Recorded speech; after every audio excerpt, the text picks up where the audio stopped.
साथियों, advocate Narendra Joshi social media पर आपका हार्दिक स्वागत है। साथियों, थंबनेल आपने अलग ही देखा होगा।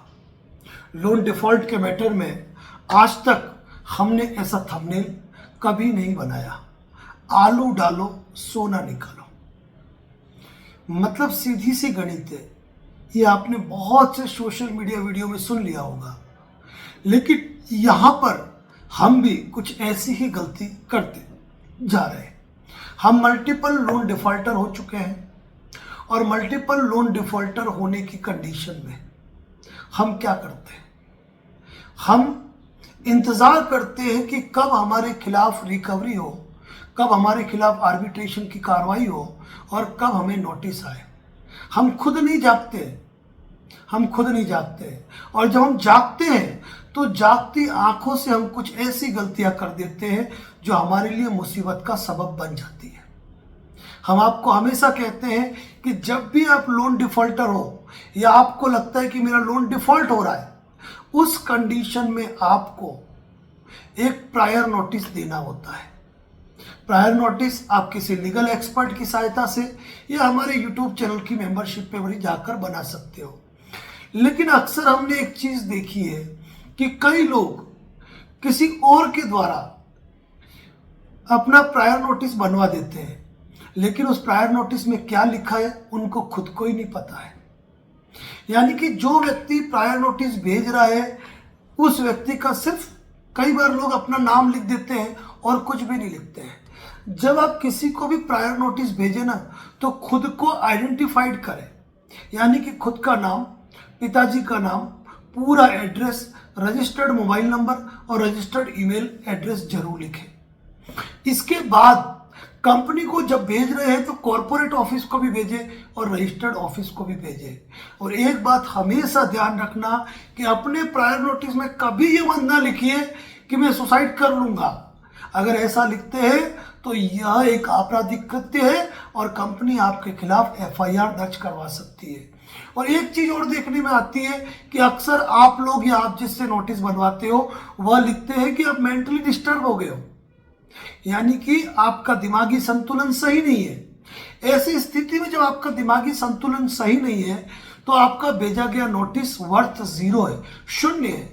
आप ध्यान कीजिए किसी भी एग्रीमेंट की भाषा को, उसमें क्या लिखा जाता है कि मैं मेरे पूरे होशो हवास में स्वस्थ चित्त मस्तिष्क से यह इकरार कर रहा हूं। तो ऐसी स्थिति के अंदर आप यदि ये लिखते हैं मैं मेंटली डिस्टर्ब हूं ना, तो आपके नोटिस की वैल्यू जीरो है। दूसरी चीज, अब ये भी याद रखिए कि जब आप प्रायर नोटिस भेजते हैं तो उसको मेल नहीं करना है, उसको थ्रू रजिस्टर्ड पोस्ट भेजना है। और ओरिजिनल डाक रसीदें उसका सबसे बड़ा प्रमाण है जो आपके पास होनी चाहिए और आपको संभाल के रखनी है। यदि आपके पास ओरिजिनल डाक रसीद नहीं है तो भले ही नोटिस की कॉपी हो या फिर डिलीवरी रिपोर्ट हो, बिना डाक रसीद के उस नोटिस की वर्थ जीरो है और डाक रसीद आपके पास ओरिजिनल होनी चाहिए। इस बात को ध्यान रखिए। दूसरी बात मैं हमेशा कहता हूं कि जब आप प्रायर नोटिस भेजते हो ना, तो प्रायर नोटिस आपको खुद के नाम से भेजना चाहिए। क्यों? इसके पीछे पूरे 12 कारण मैंने गिन के बताए हुए पहले के वीडियो में कि प्रायर नोटिस खुद के नाम से क्यों भेजना चाहिए। क्योंकि जब आपका लोन डिफॉल्ट होता है ना, तो सबसे पहले कंपनी भी आपको खुद नोटिस भेजती है, किसी एडवोकेट के नाम से नहीं आता है। और आप कंपनी को, एक तो आप लोन डिफॉल्ट कर रहे हो, ऊपर से आप कंपनी को नोटिस दे रहे हो, तो वो आपका प्री लिटिगेशन नोटिस होना चाहिए। किसी एडवोकेट के द्वारा वो नोटिस नहीं हो तो बेहतर है। ये चीज आपको ध्यान रखना है। किसी एडवोकेट से यदि आपने नोटिस बनवाया है तो नोटिस की ओरिजिनल, मतलब एडवोकेट के सिग्नेचर वाली कॉपी, उसकी डाक रसीद अपने पास लेकर रख लीजिए। यदि ऑनलाइन किसी एडवोकेट के माध्यम से बनवाया है तो अपने रजिस्टर्ड एड्रेस पे उस चीज को मंगवा लीजिए, नहीं तो बाद में आपको पछताना पड़ेगा, बाद में कॉपी आपको मुश्किल। जैसे मैं कहूं कि हमारे पास यदि किसी की फाइलें हैं और 4 महीने बाद कोई व्यक्ति अगर मांगता है ना, तो थ्रू रजिस्टर्ड पोस्ट हम भेजते हैं, लेकिन उस समय बहुत सारी दिक्कतें आती है और उस समय हो सकता है फीस के नाम पे तनाव हो और आपको भेजा नहीं जाए, हो सकता है फाइलें गुम जाए तो आपको दिक्कतें आ जाए। तो ये गलती आपको नहीं करनी है। अब बात ये रखना कि जब भी प्रायर नोटिस भेजो 8 दिन बाद डिलीवरी रिपोर्ट निकाल देना, ये चीज ध्यान रखना, ये हर नोटिस पे लागू है।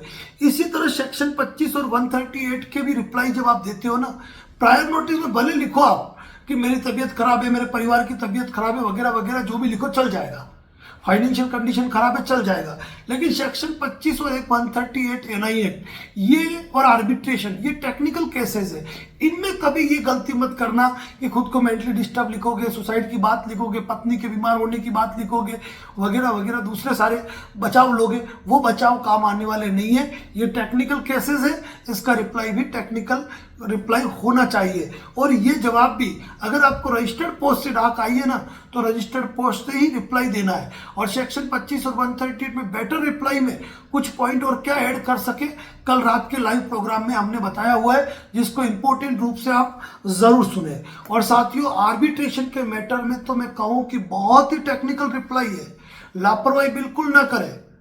इसमें ये चीज ध्यान रखिए, जब आपको आर्बिट्रेशन की फर्स्ट हियरिंग का नोटिस आता है ना, आप कई बार वकील साहब से जवाब भिजवाते हैं, वकील साहब के लेटर पैड पे, जबकि वास्तविकता क्या होती है, आर्बिट्रेटर अपने आप में एक ट्रिब्यूनल है। अगर वहां वकील साहब अपीयर होंगे तो वकालतनामे के थ्रू आएंगे और वकालतनामा फाइल करना पड़ेगा, उनके लेटर पैड पे जवाब नहीं जाता है।